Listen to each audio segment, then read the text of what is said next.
Welcome back. Well, with me today is Joseph Siri, and Joseph is with Concerned Citizens, but he's also going to be their guest speaker coming up, and his presentation is on November 21st? November 21st, and you're going to be talking a couple different things, book reviews. Welcome, sir. Nice to have you on for the first time. Thanks very much. Yeah, are you a resident here as well? Oh, yes. Yeah, okay. We're on Mallorca. Okay, I wasn't sure. But I know you're going to be the guest speaker here. Yes. So you're going to be talking about a couple different books, am I right? Two books, actually. You may have heard of the author of Liar's Poker or The Big Short. That's Michael Lewis. Okay, The Big Short, I definitely heard of. The Big Short. Yeah. And he's got a book called The Fifth Risk. Okay. And Ronan Farrow, who has suddenly become quite famous, right, besides being Mia Farrow's son, is got a book called, an older book, because he's just out with a new one, called War on Peace. Okay. And it seems logical that Concerned Citizens would want to hear about that. Right. Because they were originally a peace and freedom and right, social justice group going back 30 years. So tell us about these books. Yes. The first one, I heard the War on Peace because, like you said, he's been in the news. Yes. But the other one, The Fifth Risk.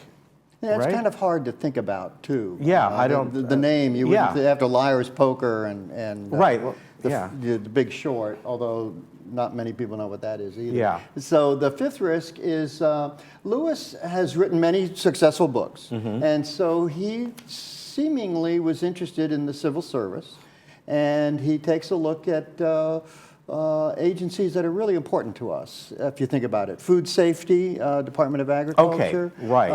Electricity, the electrical grid has become really important lately in California. Yeah. But throughout the nation, it's a problem, and that's under the Department of Energy. Right.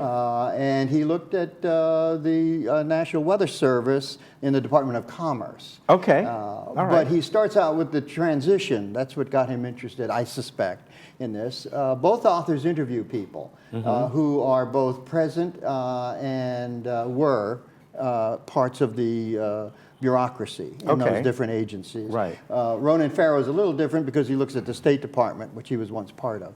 Okay. With Richard Holbrooke. I didn't know that. So, but I don't know if that answers your question. But right. So the Fifth Risk is about looking at all these different departments and their role and their... Especially the role of science in attempting to both predict as well as make clear to the public what some of the risks are. Okay. And as I said, food safety would be one. Of course. Is your electricity important to you?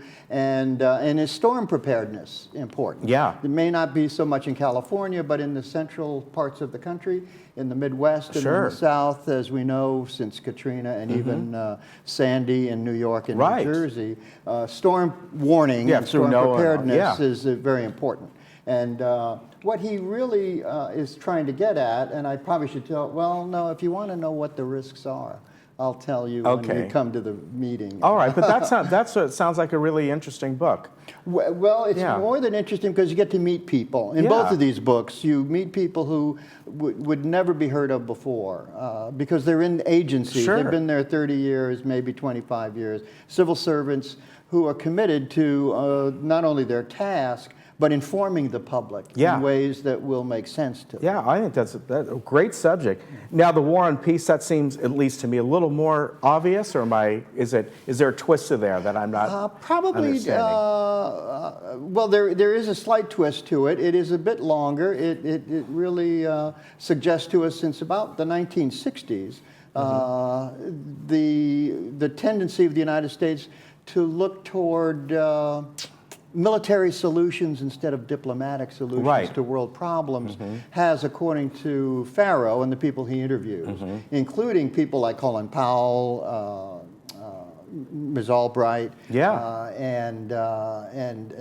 previous secretaries of state, besides just Richard Holbrooke, who he worked with. Okay. He interviews the staff, and they all come to the conclusion that we have gotten ourselves into serious problems by aligning ourselves militarily in many countries, Colombia, of course, Afghanistan, Ethiopia, and Somalia, with what would you call warlords, Yeah. You know, militarily important people who we think at the time are going to be very good. And in fact, at one time, I think he tries to suggest the CIA backed one side in Syria, and the and the military, the Department of Defense backed somebody else. Yeah. So actually, maybe that's smart. I don't know. Yeah. No, but that's a very good subject, and that's the twist. Right. The issue is, why aren't we successful if indeed we have this technology? Yeah. Why isn't that sufficient to make the world, quote, safe for the United States? Yeah, and you know what's interesting about that subject, I find interesting,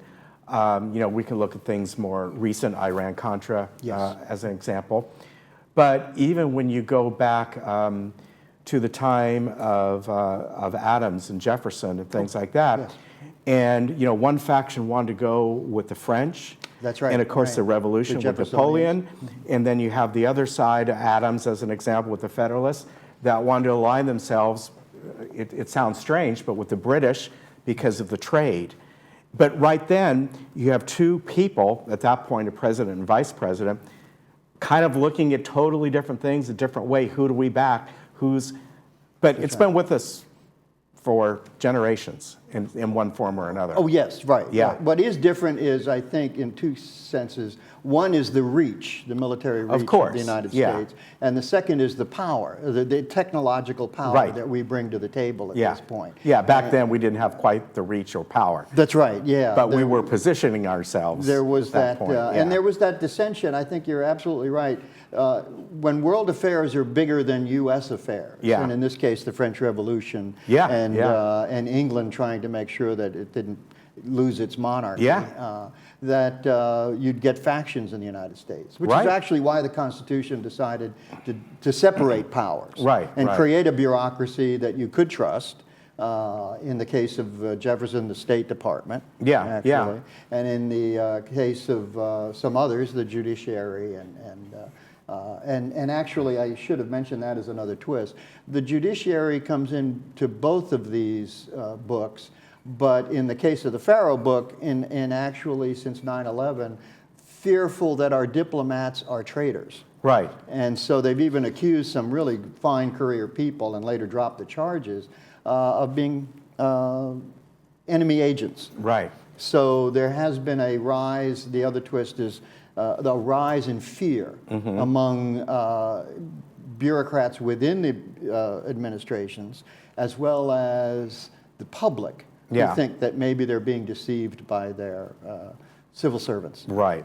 Well, this is going to be a great topic, and this will happen again on November 21st from concerned citizens, and you're all invited to attend. The information is on the screen. Oh, is it? Yeah, Clubhouse 1, I had to check that at 2 p.m. Right. And you're welcome to go. It's free. That it is. Yeah. Come and hear about things that are really important to folks. Like I said, food, electricity, good subjects. And travel. Yeah. Okay. Thanks Nice very to much meet for your you. time. Nice meeting you. We'll be right back.